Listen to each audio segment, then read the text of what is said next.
A short drive away from the historic port town of Calais in France lies one of the greatest travesties in modern European history. In sharp contrast to the tranquility of Calais is the jungle, an expanse of makeshift homes and recycled tents.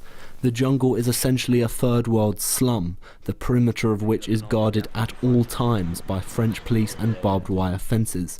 These are not security measures aimed at safeguarding those unfortunate enough to live in the jungle, intended instead to contain them and see that they don't spill out into France or march en masse. The focus on preventing the refugees from leaving has been detrimental to our understanding of the exact situation within the camp itself. Last week, Sky News had the number of people living in the jungle at 5,000, whereas the Telegraph claimed that the jungle houses 6,000 people. With major news broadcasters unable to get the facts straight, understandably those living in the camp are just as at a loss for certainty. How many people have died, do you think, since coming here?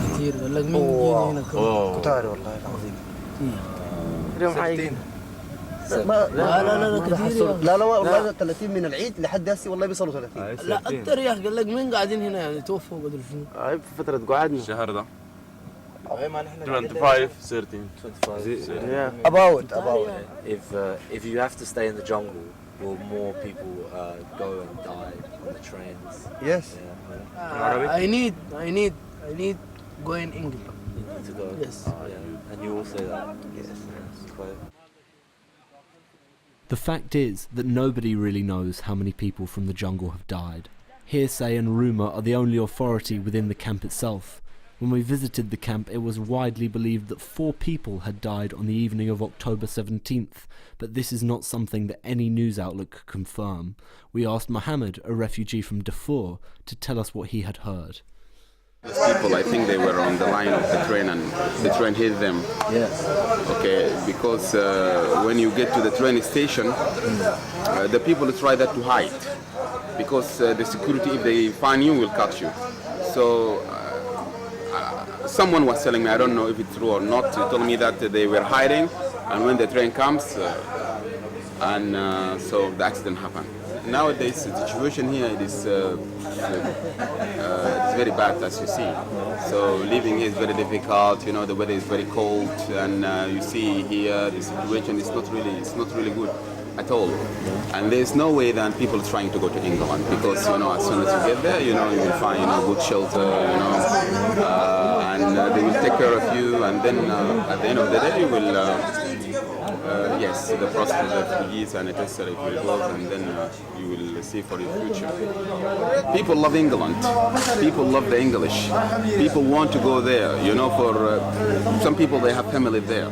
Okay, want to join their families. Why they're closing their borders like that? They should see our situation. We are in a very bad situation in our countries. We came there seeking for refuge. And why is not feeling this our situation? At least we are not really 100,000 of people.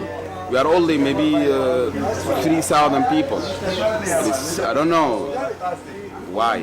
So I hope that he will the government of Britain will think positively about this issue and open the ways for the people. What Mohammed said about the jungle was clear for any visitor to see. The entire camp was a quagmire since the weather had turned wet. Conditions were ripe for illness and disease to spread, and the thought of spending even one night sleeping in the camp is enough to send shivers down your spine. For this reason, the patience of many refugees has run out completely. Protests and marches organised by the refugees are a common occurrence, as their desperation for a better life often brims over into their need for action. The rally that you see here was organised by anti-border groups from the UK and France, who travelled to Calais to join those living in the jungle and march to the port. The unifying cry, "No more jungle," filled the air, reinforcing the point that no human can be expected to silently endure living in such degrading conditions. The protesters were men and women, children of all ages, all marching in the hope that this time their cries might not fall upon deaf ears. When faced with the unyielding opposition of the French police, the result will always be the same. Large canisters of tear gas and truncheons on display are enough to remind most refugees that those guarding the ferries have never yielded, and this time will be no different.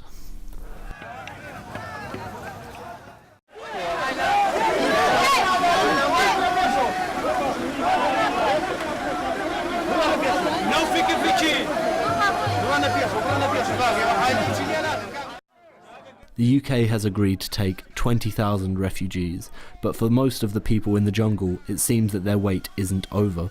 Leeds will be welcoming 200 refugees under voluntary Afghan and Syrian relocation schemes. This is all well and good, except for the large number of refugees in Calais who are not from Afghanistan or Syria. We spoke to a refugee from Sudan who explained to us why he wants to come to Leeds. For me, I want to go there because I have my brother in Leeds, Mr. Ayman, and I sent him migrating now in Leeds. We are in 2015. Look how we're living right now. Yeah, it's not right. It's not right, isn't it? People here dying, they have a cold, they have asthma, they have a lot of, disease. They came to get a better life, not a bad life. Like, look, did you go to the toilet? No. You better see the toilet, huh? Yeah, I've seen it. So they all want to have a good life. They want to, express the life that the UK people live in. Why do you think people are worried? In UK? Yeah. Because they are refugees. That's why. Because most of them from Sudan, Somalia, Syria. They think their people are, the mentality is different. So they're scared of the mentality. We are all human. We have to live in a better life, not bad life. Because 2015, man, you cannot imagine in 2015 there is a place in France like this. Absolutely. Right?